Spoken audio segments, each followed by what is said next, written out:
కాసేపట్లో ఎంసీఆర్ హెచ్ఆర్డీలో సాగునీటి ప్రాజెక్టులపై సీఎం రేవంత్ రెడ్డి రివ్యూ నిర్వహించనున్నారు.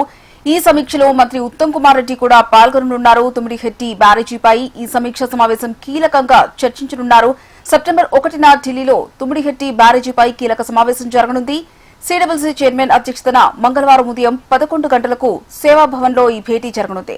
దీనికి తెలంగాణ, మహారాష్ట్ర ఉన్నతాధికారులు హాజరు కానున్నారు. ఈ నేపథ్యంలో సీఎం రేవంత్ తుమ్మిడిహెట్టిపై రివ్యూ మీటింగ్ నిర్వహించనున్నారు.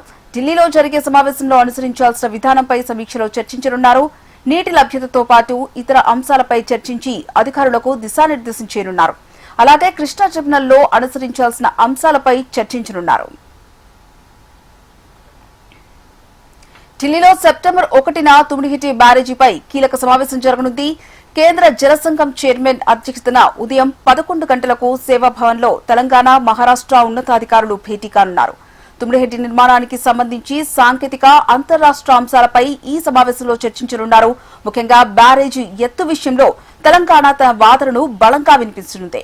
ప్రస్తుతం ప్రతిపాదిత 148 మీటర్లకు బదులుగా 152 మీటర్ల ఎత్తుకు మహారాష్ట్ర అంగీకరించేలా తెలంగాణ ప్రయత్నిస్తోంది.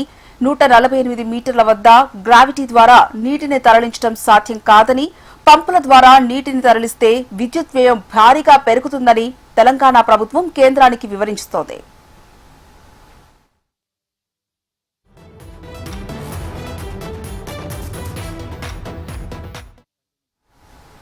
నూట 52 మీటర్ల ఎత్తులో తక్కువ విద్యుత్ ఖర్చుతో నీటిని తరలించవచ్చని చెబుతోంది.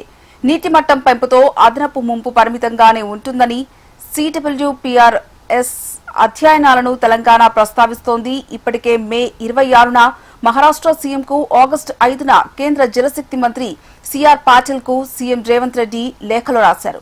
ఈ అంశాన్ని ప్రధానమంత్రి దృష్టికి కూడా తీసుకెళ్లారు. కేంద్రం జోక్యంతో 2 రాష్ట్రాల మధ్య సమస్యకు పరిష్కారం లభిస్తుందని తెలంగాణ ఆశిస్తోంది. కరువు, వెనుకబడిన ప్రాంతాలకు సాగునీరు అందించడమే తమ ప్రధాన లక్ష్యమని ప్రభుత్వం చెబుతోంది. సెప్టెంబర్ 1న భేటీతో తుమ్మిడిహెట్టి ప్రాజెక్టుపై కీలక ముందడుగు పడుతుందా అన్నది ఇప్పుడు ఆసక్తికరంగా మారింది.